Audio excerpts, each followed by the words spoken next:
Olá, muito boa tarde a todos. Muito obrigada por estarem connosco. Eu sou a Catarina Canelas, sou jornalista da CNN Portugal e é de facto uma honra para mim estar aqui convosco e ser o fio condutor deste último painel para refletirmos como podemos fazer melhor em equipa. E tenho aqui uma grande equipa comigo, tanto em sede de direito penal como de direito de família, das crianças e dos direitos dos animais. Mas antes, deixem-me começar por uma declaração de interesses. Eu adoro animais e tenho uma gata, a Sleepy. Faz parte da minha vida há 9 anos e não me recordo sinceramente como era a minha vida antes dela me ter adotado a mim. Desde já agradeço a vossa presença mais uma vez. Vou relembrar-vos que temos um tempo muito restrito, estamos nos últimos 40, 50 minutos e por isso peço-vos que sejam breves nas vossas intervenções, sobretudo quem ainda não falou hoje, e é precisamente pelos oradores que ainda não estiveram connosco e que vamos ouvi-los pela primeira vez que eu começo. E vou começar pelo Eduardo Quintanova, advogado, que lidera neste momento vários pelouros da Câmara Municipal de Sintra, o Departamento Jurídico, Médico-Veterinário, Saúde Pública, Solidariedade, Inovação Social, entre outros. Doutor, boa tarde. Qual é, pergunto-lhe, o papel das câmaras municipais ao lidar com os casos que chegam de violência doméstica, sobretudo ligado aos animais de companhia, o que cria ainda uma situação mais complexa e traumática de se lidar? Muito bem, muito boa tarde a todas e a todos. Quero, em primeiro lugar, em nome do município de Sintra, agradecer este convite para, enquanto vereador responsável pela saúde, pelas políticas de saúde, pelas políticas sociais e pelas políticas do bem-estar animal, agradecer muito à senhora professora Laurentina este convite e dizer-vos que é uma grande honra podermos participar e também, de algum modo, através desta intervenção, projetarmos e divulgarmos aquilo que tem sido o trabalho do município de Sintra, o segundo maior do país, com 319 km² e mais de 450 mil pessoas, no fundo conjugando e combinando toda esta intervenção em prol do bem-estar animal e, ao mesmo tempo, combatendo e prevenindo os fenómenos de violência interpessoal e, muito em particular, a violência contra mulheres, contra crianças e entre as mulheres idosas, e é este o trabalho que nós temos vindo, de facto, a desenvolver. E os municípios têm hoje um papel determinante naquilo que tem que ver com políticas públicas locais ao nível da prevenção e do combate à violência.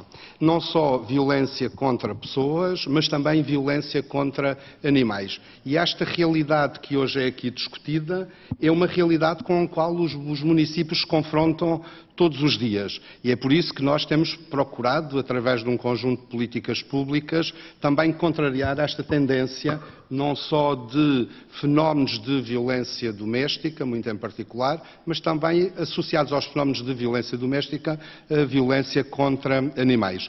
E por isso criamos, só para ter a ideia, no município de Sintra, um plano municipal da igualdade, cidadania e promoção da dignidade humana, que envolve também não só todas as formas de combate à violência, incluindo a violência contra animais, mas também desenvolvemos uma rede local de acompanhamento baseado nas tais redes, portanto hoje aqui falamos de acompanhamento aos fenómenos de combate à violência interpessoal e à violência contra animais, e depois outras realidades que foram aqui hoje muito discutidas e que nós em Sintra procuramos de facto corresponder, nomeadamente aquilo que tem que ver não só criando uma bolsa de vagas de animais no nosso centro de recolha oficial de animais para famílias objeto de violência, que possam ter aí, digamos, temporariamente um abrigo para os seus animais, mas também criando e incentivando respostas sociais de acolhimento para pessoas vítimas de violência, onde hajam também, digamos, resposta de acolhimento aos animais. Só para ter a ideia, na segunda-feira passada, no âmbito do alojamento urgente e temporário, da Bolsa Nacional de Alojamento Urgente e Temporário, subscrevemos em Sintra não só o plano, a estratégia local de habitação, mas o primeiro contrato com participação financeira com o IRU ao abrigo do PRR, nomeadamente para a criação de um centro de acolhimento para vítimas de violência doméstica e para vítimas ou pessoas sem abrigo, e lá está uma resposta também com, digamos, os lugares para os animais destas pessoas. Nós temos a noção e queremos ser um município cada vez um município mais igual, um município desenvolvido e um município que não convive com qualquer forma de violência, seja contra pessoas, seja contra animais. E é muito importante que nós tenhamos, digamos, esta intervenção no sentido de encontrar as tais respostas na comunidade, e os municípios são um motor dessas respostas para que nenhuma vítima de violência deixe de sair de sua casa e deixe de pedir ajuda pelo facto de não ter onde deixar os seus animais ou ter receio de agressões naturalmente aos seus animais. Agora, há um caminho todo que se abre e que temos também que responder, nomeadamente naquilo que tem que ver, e que foi hoje muito abordado, na questão da formação das equipas. Formação especializada para que possam identificar e sinalizar facilmente os riscos. Os riscos quando estamos e a conexão entre os fenómenos de violência contra pessoas e os fenómenos de violência contra animais. Eu costumo dizer que aquilo que os nossos olhos não estão habituados a ver, não veem. E nós, estes técnicos, têm que estar muito preparados. Eu falo os técnicos municipais, não só aqueles, porque cabe aos municípios, e por isso eu entendo que os municípios têm aqui uma responsabilidade enormíssima, porque é aos municípios que cabe, que têm as competências hoje legais para garantir o bem-estar animal. São os técnicos dos municípios que se deslocam com os nossos veterinários municipais, que se deslocam para fazer fiscalizações, para averiguarmos e atestarmos a boa condição física e o bom estado de saúde dos animais. E, portanto, estes técnicos têm que estar preparados para, quando fazem este tipo de fiscalização, poderem identificar sinais de risco de outras modalidades de violência. Assim como, também passaram por aqui, ainda cá estão hoje, representantes das nossas autoridades de segurança, assim como é fundamental que todas as autoridades de segurança que intervêm hoje em cooperação e em articulação com os municípios naquilo que tem que ver na sinalização, acompanhamento e apoio às vítimas de violência doméstica, também os agentes da autoridade têm que ter a formação do outro lado da política de animais, que temos modernizado nesse sentido e penso, portanto, que estamos todos no bom caminho. E, finalmente, para o Ministério Público, temos aqui também representantes do Ministério Público, também é importante que esta formação seja acompanhada pelos senhores magistrados do Ministério Público e magistrados judiciais. Nós, em Sintra, em cooperação com a doutora Luísa Sobral, a nossa coordenadora, uma grande amiga e uma grande parceira de intervenção no nosso território, temos procurado, de facto, sensibilizar e dotar e capacitar também os nossos magistrados do Ministério Público e magistrados judiciais para que possam também eles próprios estarem mais sensibilizados para esta nova realidade que tem que ver com a promoção e a proteção dos direitos dos animais. A nossa lei, como foi já aqui hoje dito, foi um ganho imenso. Nós demos um avanço em termos de sociedade enorme em 2014 e não podemos aceitar, de facto, recuos. Nós não podemos aceitar que os animais voltem a ser tratados como coisas, que os animais voltem a ser vistos como seres não dotados de sensibilidade, porque estaríamos, de facto, a repudiar e a inverter um caminho de grande humanidade que fizemos. Em síntese, era isto que vos queria dizer. Os municípios têm um papel motor, os municípios estão nos territórios, os municípios têm meios, os municípios têm pessoas, os municípios têm a capacidade de dinamizar ao nível local com as instituições sem fins lucrativos, com os outros parceiros institucionais, têm a capacidade, de facto, de dinamizar uma nova política pública local de proteção e preservação e salvaguarda, não só das pessoas, mas dos animais. E em Sintra é isto que nós estamos a fazer e é isto que continuaremos a fazer. Muito obrigado. Doutor, muito obrigada por esta partilha tão importante.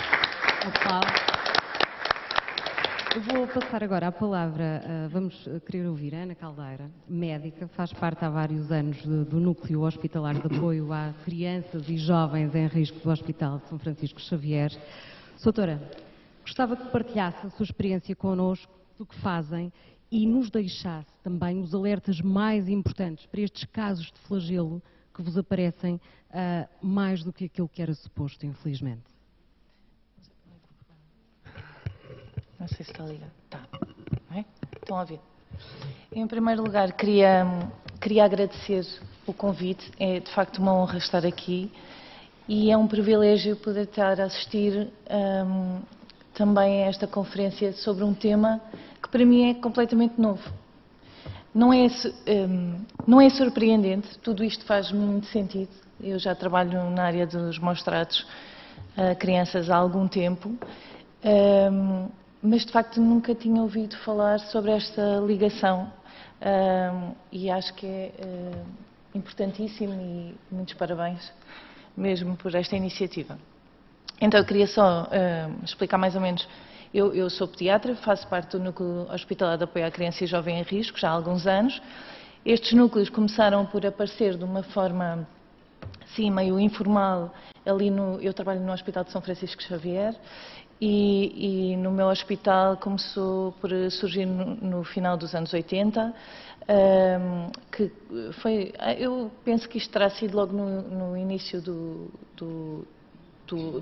mesmo do próprio hospital, ali, mas existia de uma forma informal, ou seja, os profissionais sentiram necessidade de formar um núcleo que não tinha este nome na altura e, entretanto, ao longo dos anos, depois acho que houve outra formação de outros núcleos,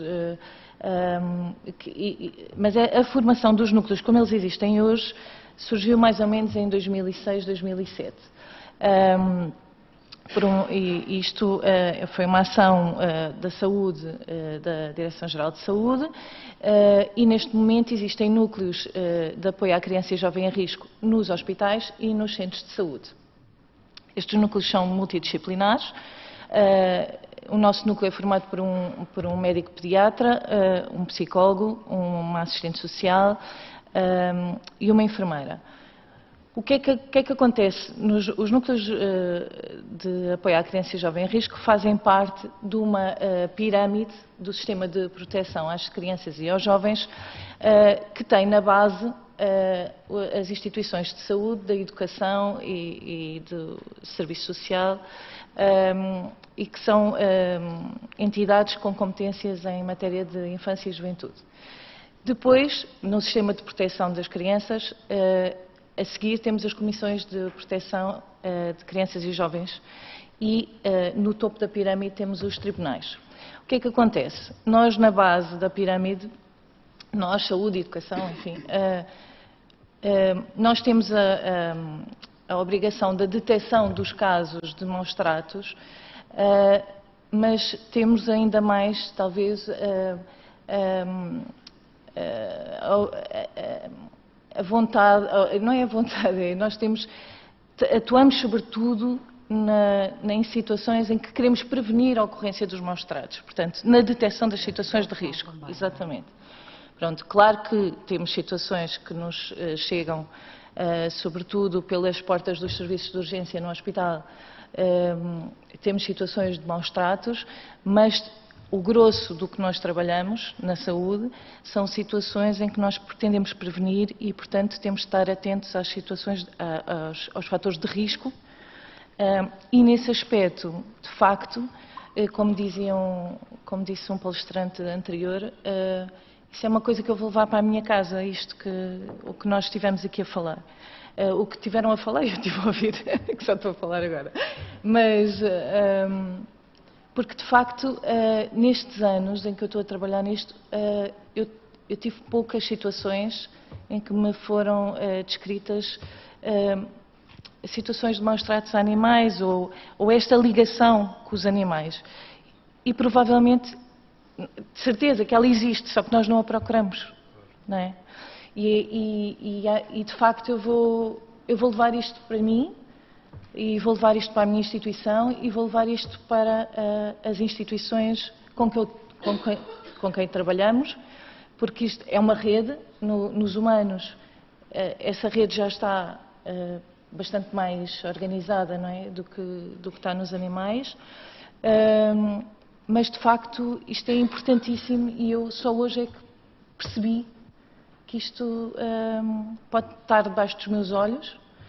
Nós atuamos sobretudo nas situações de risco e, portanto, é ainda mais importante perguntarmos ativamente sobre estas situações dos animais também, porque pode ser uma coisa que nos levante e que nos ajude a prevenir as situações de maus-tratos. E por isso, muito obrigada mesmo por ter esta oportunidade. Muito obrigada, doutora, por esta partilha, porque isto prova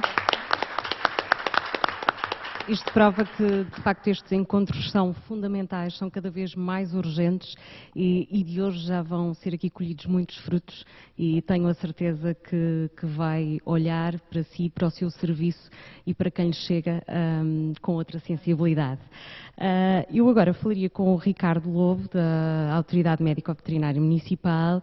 Doutor, qual é que é o papel do médico veterinário municipal em situações de maus tratos a animais, ilustrando aqui também um pouco esta relação entre os maus tratos de violência doméstica e animais de companhia? Porque isto é duro, não é fácil. Sim. Boa tarde. Eu gostaria, antes de mais, de agradecer o convite à Sra. Provedora. É com a maior honra que estamos aqui, a representar os médicos veterinários municipais e espero sinceramente que este evento seja a primeira pedra de um caminho que teremos que percorrer para conseguir dar uma resposta mais concertada e em rede com outros profissionais a este fenómeno. O médico veterinário municipal é uma peça fundamental nesta rede porque muitas das vezes, junto com os órgãos de polícia criminal, é o primeiro perito a chegar ao local. Portanto, é o primeiro que pode ali logo aperceber-se de uma série de indícios e converter até parte desses indícios em prova que depois pode ser fundamental para que exista uma decisão em tribunal. E são pormenores tão importantes como a questão de se congelamos ou não congelamos o cadáver, se sensibilizamos o procurador para uma celeridade maior, se falamos depois com os colegas da patologia, como falou aqui tão bem hoje a professora Isabel Pires. E, portanto, o médico veterinário municipal tem aqui um papel fundamental, que muitas das vezes, até quando elaboramos os nossos relatórios periciais, que a professora Anabela tão bem nos ensinou também a sistematizar, talvez até por falta deste apoio também de outras entidades, sentimos por vezes alguma necessidade de extravasar as nossas competências do foro puramente clínico ou patológico para depois também apreciarmos a relação entre o detentor e o animal e percebermos que há ali alguma coisa de errado. E muitas das vezes também é importante para nós, e também que não somos psicólogos e não somos da área, mas somos também tentados a emitir um juízo de valor de que aquela pessoa não possui competências pessoais para a detenção de animais de companhia. E, portanto, este trabalho deve ser sempre feito em rede com o resto dos psicólogos e com os outros técnicos para que seja, de facto, bem feito. Portanto, eu acho que neste particular, temos ainda muito caminho a percorrer todos juntos. Nós, com os órgãos de polícia criminal, temos feito bastantes avanços, com o pessoal do Ministério Público também. Deixar uma nota também que os centros de recolha oficial, não obstante os constrangimentos de falta de espaço que sempre têm, a maioria deles, eu creio que terão sempre uma retaguarda de segurança, de algumas boxes e algum lugar para estas situações urgentes. Se bem que o centro de recolha oficial não será o sítio ideal para um animal que já foi alvo de maus tratos e também não é o sítio ideal para que a pessoa vá lá ao fim de semana passeá-lo. Portanto, a resposta ideal será, obviamente, a criação de alojamentos que possam alojar também os animais de companhia e onde a vítima possa continuar também a viver e a usufruir da companhia do animal. Mas, acima de tudo, os centros de recolha oficial serão sempre, quando forem solicitados, numa fase transitória, poderão efetivamente acolher estes animais e até tratá-los, aqueles que tenham, e a maioria deles já tem, portanto, meios para tratar as lesões ou as patologias que o animal possa ter. De maneira que também dizer que o evento aqui hoje nos foi transmitido também muita informação preciosa e que nós, os médicos veterinários municipais, estaremos disponíveis para no futuro continuar a colaborar nas redes que se quiserem criar a partir daqui. Muito obrigada por esta explicação tão concreta e pela explicação também do vosso papel tão importante e muitas vezes na linha da frente. Eu falo agora com a Alexandra Pereira, diretora do Departamento de Bem-Estar Animal do Instituto de Conservação da Natureza e Florestas, o ICNF.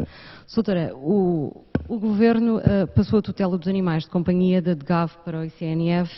Foi um grande passo, é um grande passo para garantir a defesa e o bem-estar destes animais, e eu pergunto qual é que é o vosso papel quando chegam estes casos de violência e de maus tratos nestes pequenos animais de companhia. Muito boa tarde a todos. Antes de mais, agradecer à professora Laurentina por fazer este evento e a todos vocês por terem aprendido. Acho que todos temos aprendido imenso hoje aqui. E dizer, como já todos perceberam, portanto, o ICNF tem a tutela do bem-estar dos animais de companhia há menos de um ano. Muito trabalho tem sido feito. Sobretudo, uma das nossas competências, só para vocês terem noção da abrangência, passa precisamente por a aplicação em Portugal da Convenção Europeia de Proteção dos Animais de Companhia. Aqui cabe tudo. Dizer desde logo, e porque também para não me alongar muito, que logicamente hoje já se falou aqui muito da rede, do trabalho em rede, e portanto é algo que o ICNF tem pugnado muito, é de facto propor todos a trabalhar em rede e por reconhecer que mesmo todos juntos seríamos poucos e desde logo porque estes assuntos carecem de uma abordagem multidisciplinar. Apesar da Lei 27 que proibiu, portanto já de 2016, que proibiu o abate de animais saudáveis como forma de controle das populações de animais errantes, já vir mais uma vez reiterar e apelar a esse trabalho em rede, o que é facto é que continuamos a não ter esse trabalho em rede. E, portanto, esse tem sido, no fundo, o ICNF também tem tido aqui um papel um bocadinho agregador, no sentido de pôr todos os atores envolvidos nestas matérias, e falo muito sobretudo, até porque estas questões são transversais a várias áreas, é o bem-estar dos animais de companhia no geral, mas sobretudo até numa perspectiva de controle de animais errantes.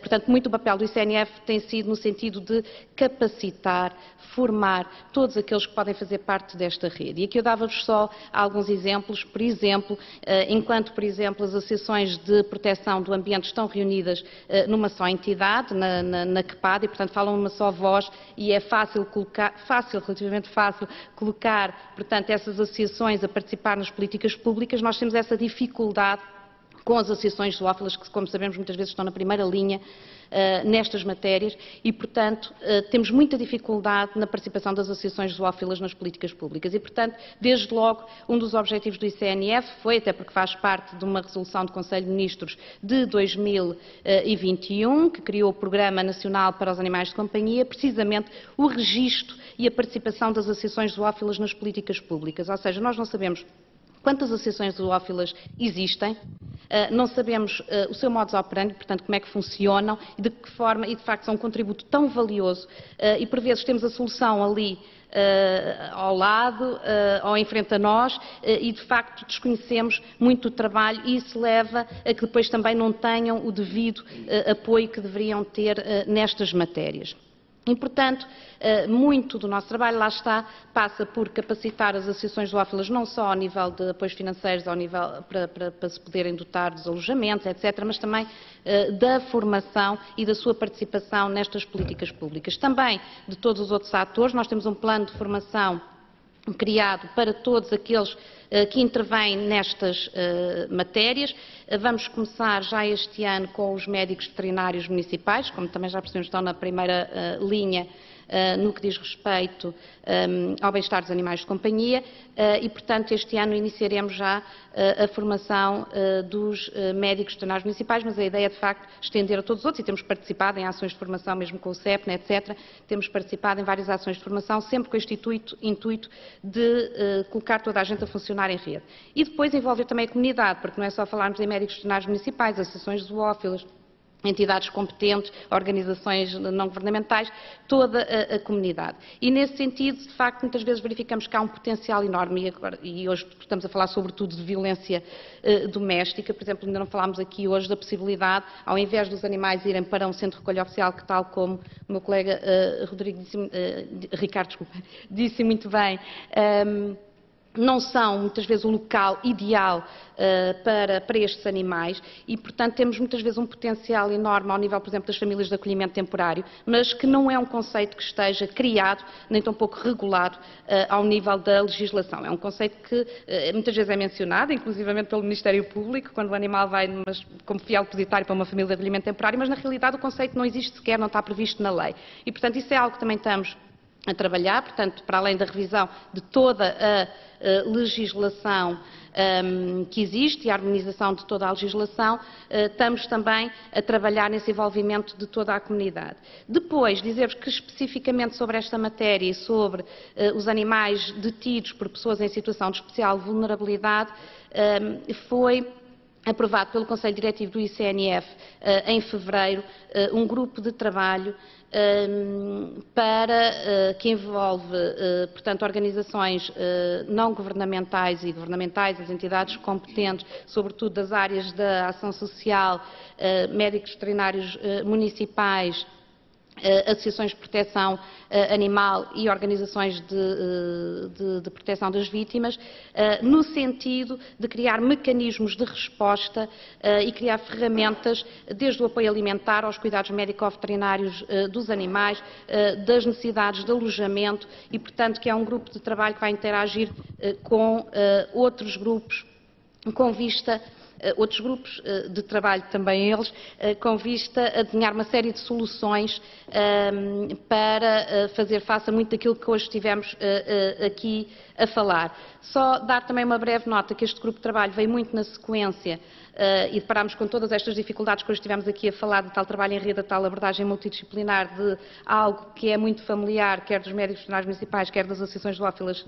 principalmente, que tem a ver com os animais detidos por pessoas acumuladoras, não é? O ICNF elaborou em 2021, em parceria com o ISPA, um guia de intervenção em situações de acumulação de animais, da síndrome de Noé, que é precisamente um guia com uma abordagem multidisciplinar, que é aquilo que se pretende, porque sabemos que são situações que, à semelhança de tantas outras que falámos hoje aqui, acabam por cair na esfera, lá está, do médico veterinário municipal, que de repente se vê confrontado com decisões se deve deixar animais, se não deve, se deve deixar a pessoa visitar os animais, se não deve, que são situações para as quais não foi preparado e não foi formado e, portanto, este guia pauta-se por uma abordagem multidisciplinar destes fenómenos para levar a que todas as entidades que devem intervir neste tipo de situações consigam fazer esta abordagem e, desde logo, evitar a reincidência neste tipo de situações, que, como sabemos, é bastante alta, mas desde logo por falta de acompanhamento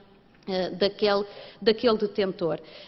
Portanto, o guia está disponível na nossa página, para quem o quiser ver. Vamos começar agora numa fase mais operacional, de o testar em 3 municípios, mas em paralelo estaremos então a trabalhar com este grupo de intervenção, com este grupo de trabalho para animais detidos por pessoas em situação de especial vulnerabilidade, nomeadamente pessoas sem abrigo, pessoas vítimas de violência doméstica e, estão aqui a falhar, e pessoas em situação de pobreza extrema, portanto, todas as situações de especial vulnerabilidade, no sentido de facto, termos aqui ferramentas e espero que num próximo evento desta natureza já consigamos trazer aqui algumas das soluções encontradas fruto do trabalho de todos estes intervenientes. Muito obrigada. Muito obrigada, Soutora, até porque eu tenho seguido particularmente o trabalho do ICNF de perto com o tipo de trabalho que eu faço na área da sustentabilidade e do ambiente e, portanto, que este novo caminho que vocês têm há menos de um ano continue a ir a bom porto e que daqui a um ano teremos ainda conclusões melhores. Obrigada.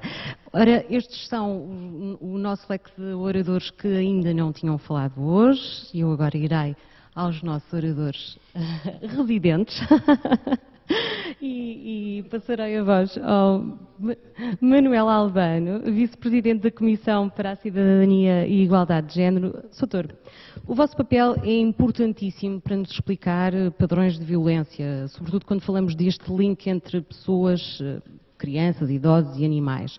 Eu gostava que nos falasse muito sucintamente sobre isto e se ainda há muitas vítimas expostas que não conseguiram garantir a segurança dos seus animais de estimação.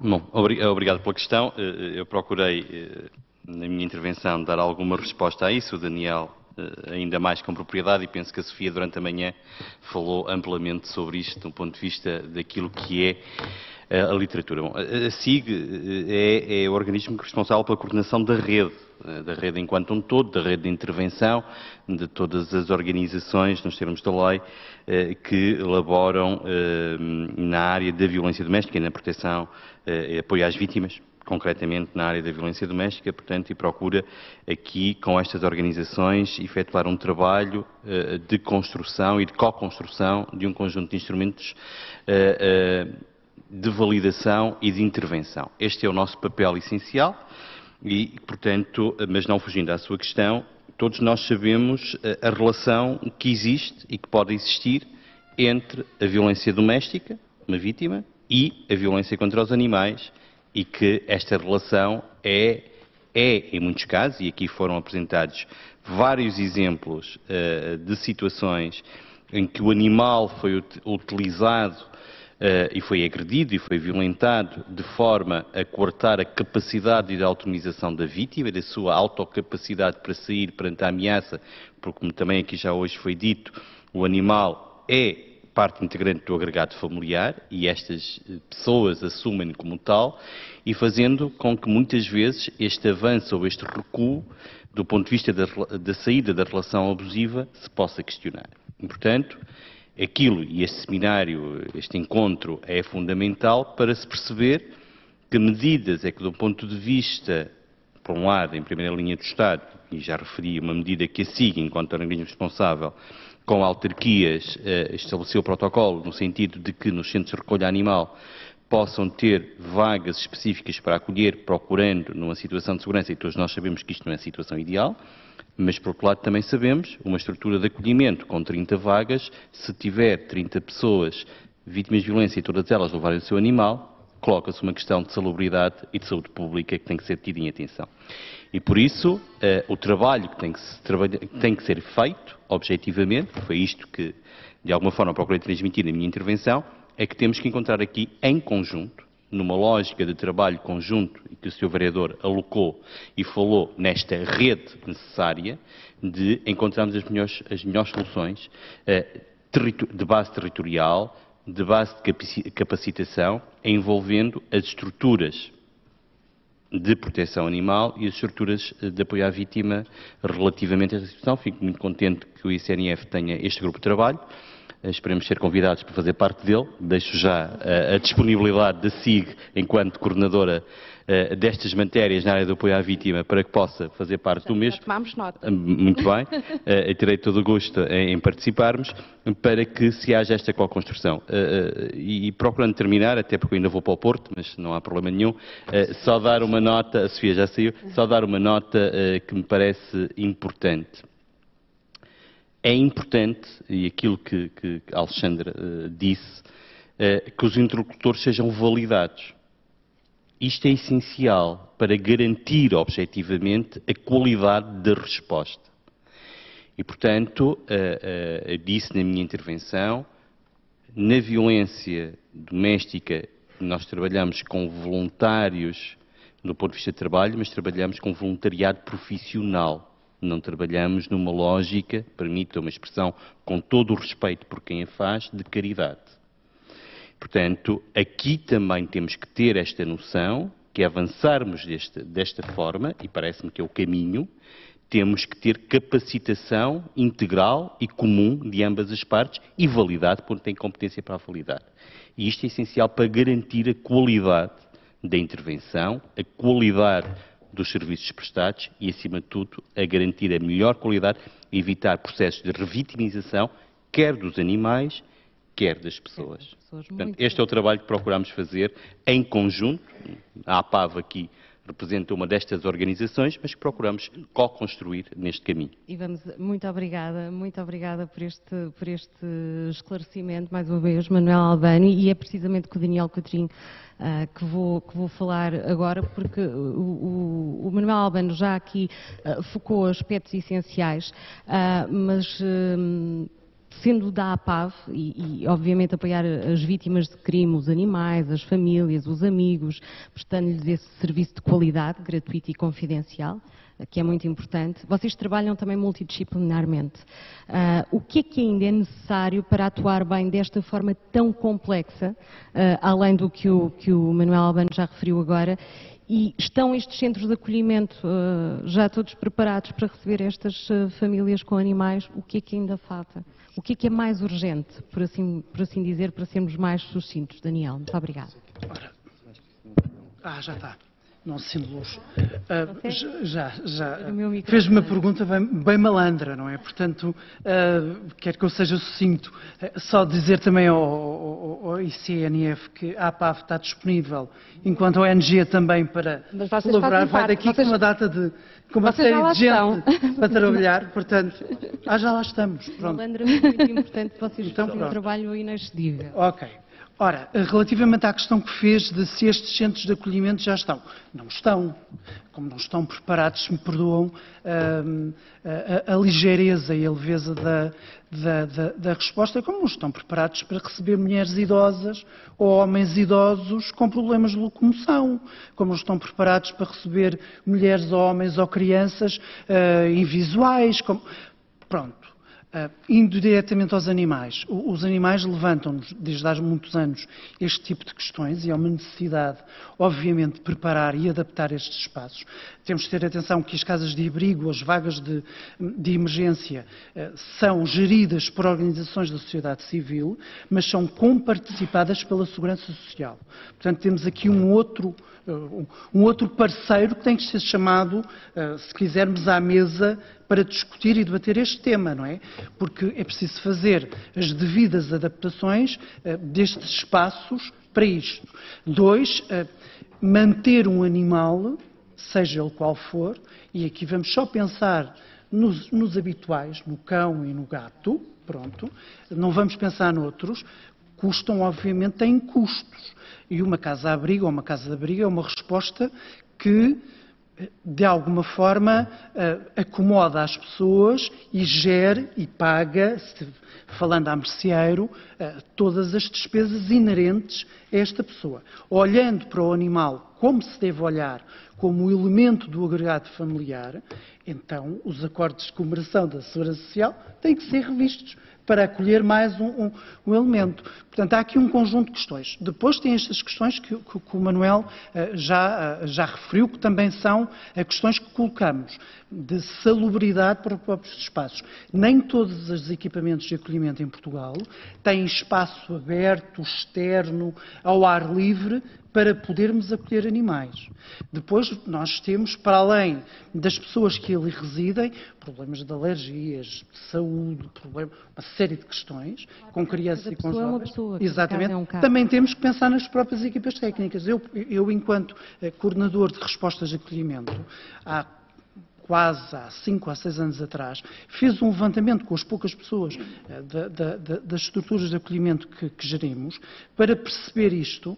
E foi espantoso perceber que 45% dos técnicos e das técnicas que trabalham nas casas-abrigo, ou têm medo de animais, nomeadamente de cães, ou fazem alergias a animais. Portanto, a resposta passa pela casa-abrigo. Poderá passar, mas não só. Temos que alargar a rede e temos que chamar aqui outros parceiros importantíssimos, como a Segurança Social também. Acho que... Doutor, muito obrigada. Muito obrigado. Sim, foi bastante esclarecedor e deixou aqui um alerta muito importante e espero que quem esteja aqui de direito e tenha ouvido isto, de facto, registre estas palavras tão importantes. Eu vou passar agora aqui à doutora Dulce Rocha, Presidente do Instituto de Apoio à Criança. A doutora tem feito um trabalho notável sobre a criança e o estatuto de vítima. O IAC tem vindo a defender a necessidade de uma alteração legislativa que garanta mais proteção a estas vítimas vítimas, muitas vezes menos visíveis, mas no entanto são as mais vulneráveis, as nossas crianças. Eu gostava que partilhasse isto connosco e nos dissesse, também faça a sua experiência, a sua larga experiência, se estas agressões físicas e psicológicas em casa podem indiciar também os maus tratos a animais. Há pouco o Manuel Albano falava aqui também daquela questão, e a sua doutora como psicóloga também, daquela questão da chantagem emocional, que muitas vezes está agregada a isto, e é um grande problema. Sim. Ora bem, o que nós observamos mais é, agora no nosso, aliás, até mandei uma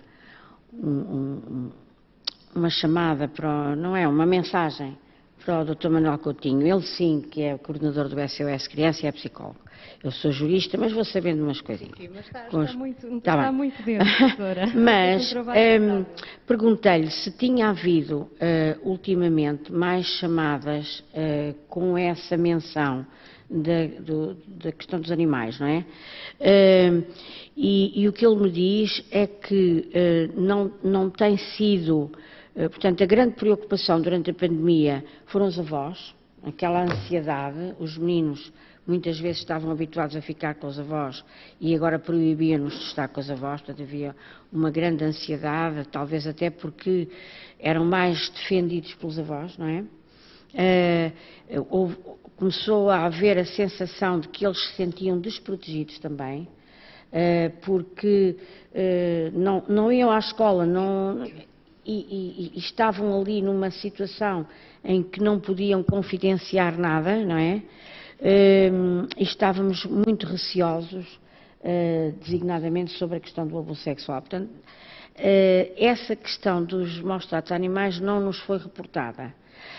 Agora, da minha experiência profissional, posso lhe dizer que no Tribunal de Menores, sim, tive casos em que quer as mães, quer as crianças me diziam, tive poucos casos, mas tive casos, em que realmente se recusavam a sair justamente por causa do cão, do cachorrinho, era mais o cachorro, e depois com quem fica o cachorro, e eu pensava que eram cãezinhos muito novos e às vezes até já eram mais velhos, mas as crianças chamavam cachorro.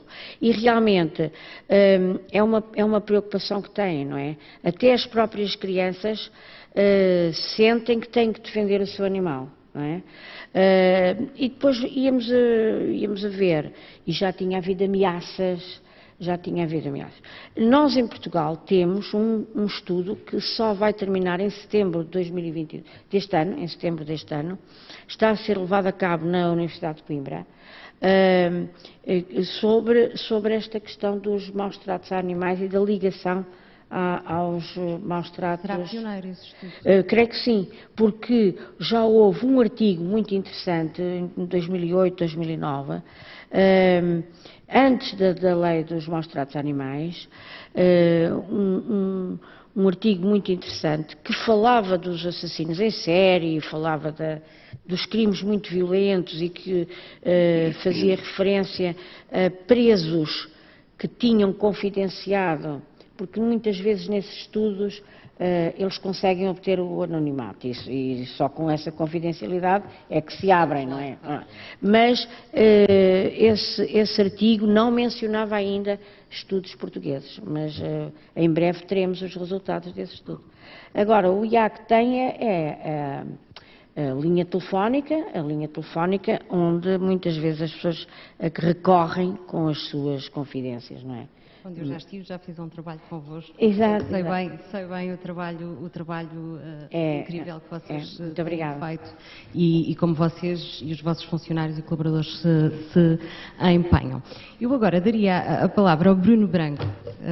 Eu penso que, eu não sei se estão aí, eu pedi ao Bruno, já tenho o microfone consigo, sim, porque somos muitos.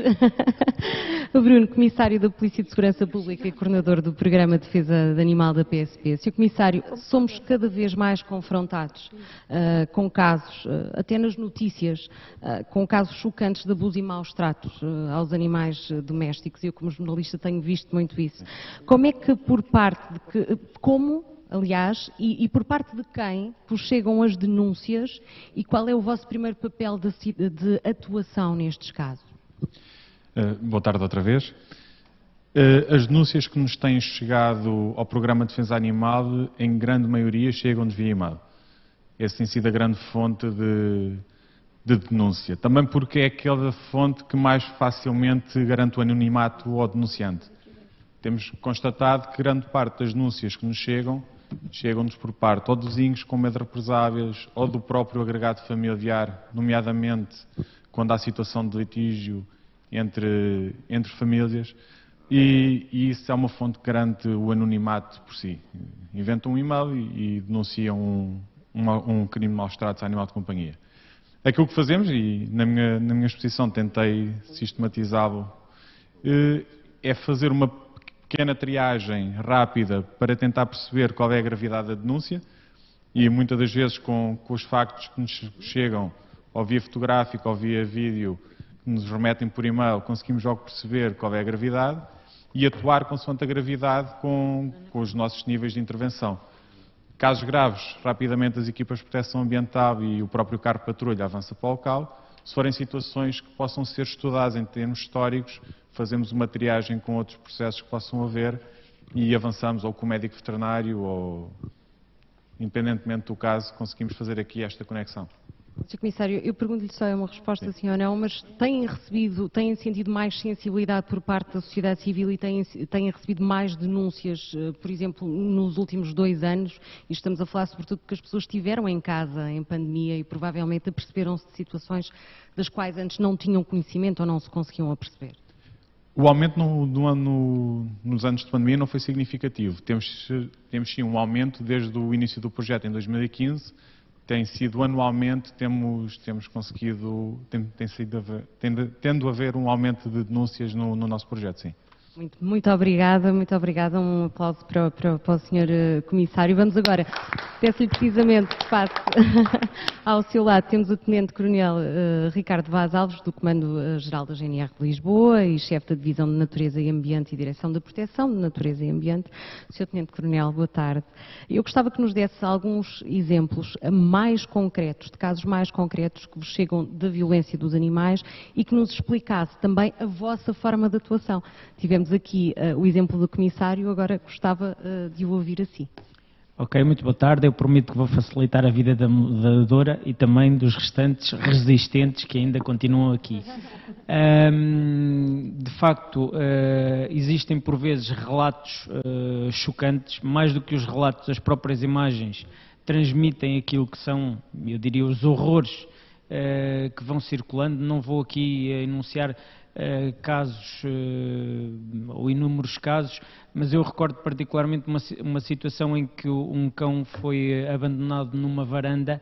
Estamos a falar de um apartamento, eventualmente 1 metro por 2, em que o cão, com falta de comida, alimentou-se dele próprio. Para mim foi um caso chocante, marcou-me, ainda hoje tenho aquela fotografia, porque foi reportado por um vizinho que morava no apartamento do lado, foi fotografado, mas é um dos casos entre vários.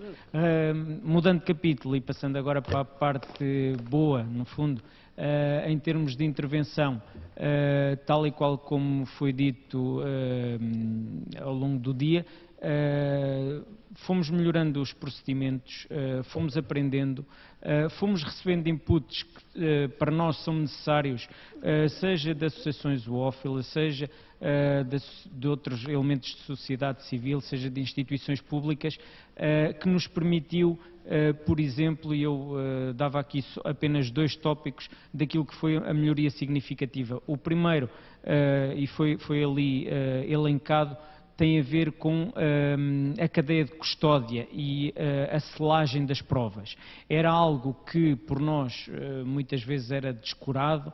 Eu dizia muitas vezes, num ambiente mais fechado, que temos que encarar a morte de um animal tal e qual como encaramos a morte de uma pessoa ou os maus tratos a uma pessoa, e durante muito tempo eu fui defensor de uma rede nacional de necrópsias. Aquilo que acontece com as autópsias, em que o circuito é muito fácil, é muito intuitivo, eu julgo que temos que avançar para aí para dar uma maior facilidade por parte dos OPCs também para fazerem chegar a prova em tempo útil e de forma eficaz a essa capacidade da parte científica de obtermos esse retorno. Portanto, essa foi uma grande novidade. A outra novidade foi a colaboração, mesmo nós em termos internos, daquilo que nós temos já como boas práticas para outra tipologia de crimes.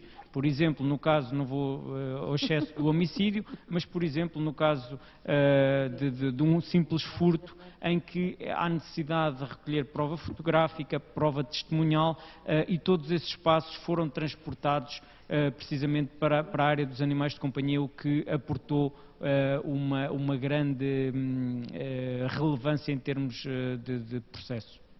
Muitíssimo obrigada, Sr. Tenente Coronel, por estas explicações e, de facto, o que falou em relação às necrópsias é essencial para sabermos a origem e para depois, a partir daí, conseguirmos tirar as conclusões certas. Eu termino agora aqui.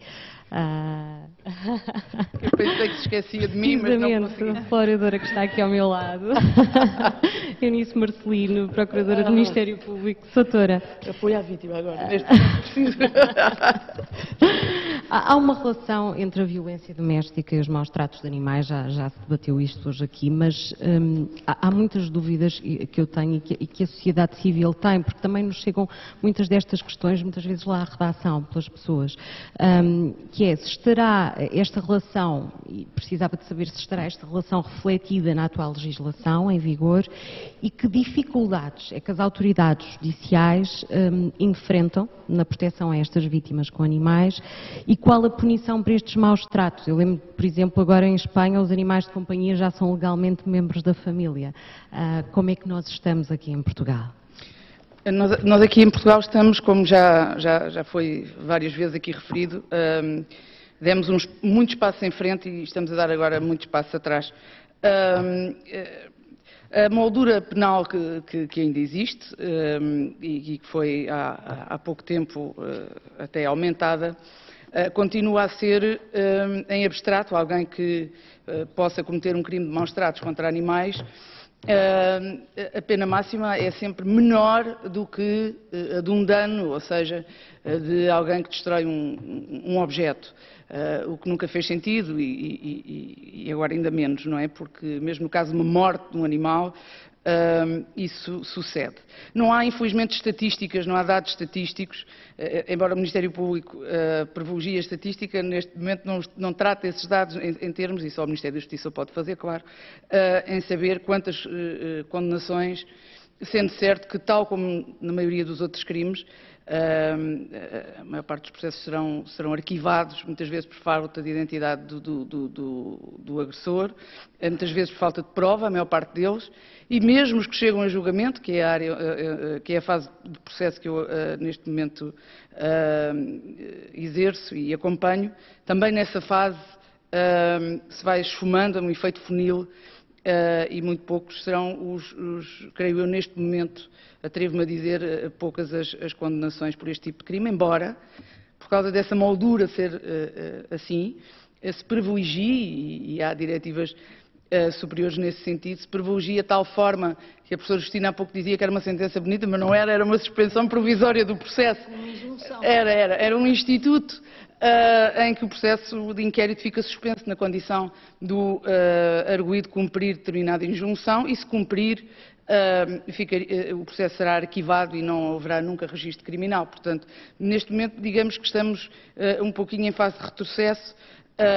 Espero que em breve essa alteração legislativa, enfim, ou o que quer que ela seja, ou a termos da Constituição, venha a ocorrer para que definitivamente se sedimente este crime como penso que qualquer cidadão intui, não é? Quanto ao membro da família, como disse, ainda não tem esse estatuto, pelo menos juridicamente, mas, enfim, pelo menos é considerado agregado doméstico, no sentido de ser, como disse há pouco, um indicador de violência doméstica nas fichas de avaliação de risco. É tudo quanto posso dizer para o Dr. Manuel Albano e para o Porto, o mais rapidamente possível. E foi realmente fantástica, porque muito concisamente conseguiu esclarecer aqui todas estas questões, porque, sobretudo quando falamos juridicamente, há sempre muita dúvida. Nossa amiga, senhora diretora do ICNF, também quer estar. Vão-se criar O IAC também quer ir. Já percebemos Obrigada. isso, e este painel foi de facto muito, muito frutífero. Infelizmente o nosso tempo já vai longo, temos mesmo que terminar. Eu agradeço a todos vocês, que painel fantástico, ao público, à organização deste painel, à senhora provedora do animal, mas eu gostava de partilhar convosco só um último momento final. Os animais são tanto dos nossos dias e das nossas vidas. São os nossos companheiros de viagem nesta casa comum e que bem que sabe ser adotado por eles. Deixo-vos uma pequena história que aconteceu há uns anos. A minha gata Sleepy, para mim, é o meu leão. E porquê? Porque um dia há uma menina a passar em frente à minha janela quando eu vivia ainda num resto de chão e essa menina olhou para a mãe e para a minha gata e disse-lhe: "Mãe, olha um leão." A mãe corrigiu-a e disse que era um gato. Finalizando, qualquer animal, até um gato, pode ser um leão. Os animais são definitivamente aquilo que nós queiramos que eles sejam. Muito obrigada, foi mesmo uma honra para mim estar aqui com vocês. Obrigada. E agora, para finalizar, vou dar a palavra à senhora provedora Laurentina Pedroso.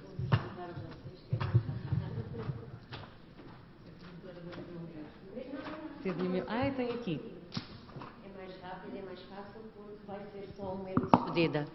Bem, todas aquelas propostas que eu gostaria de apresentar vou deixar para outro momento, porque senão ficaríamos aqui muito mais tempo, mas ao fim e ao cabo aquilo que eu quero deixar para este último momento é que estamos a concluir da forma com que praticamente hoje começamos de manhã, de que este trabalho é um trabalho que reflete a saúde das pessoas, a saúde dos animais, que reflete o bem-estar das pessoas, o bem-estar dos animais, e que nesta complexidade e nesta interação só é possível resolver estes assuntos com equipas multidisciplinares. Durante a parte da manhã também referi que não foi inocente a minha escolha dos participantes, e ainda faltam aqui, ou faltariam aqui pelo menos mais um ou dois, mas teríamos que ter 2 dias de evento e não se pode gerir tudo.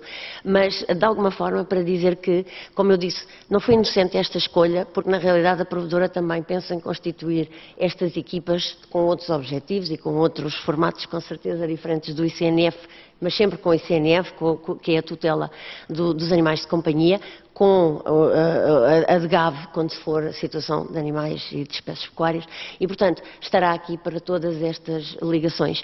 E, claro que sim, que todos os presentes aqui nesta mesa serão realmente parte destas equipas multidisciplinares em todos os temas que nós temos vindo a falar no dia de hoje.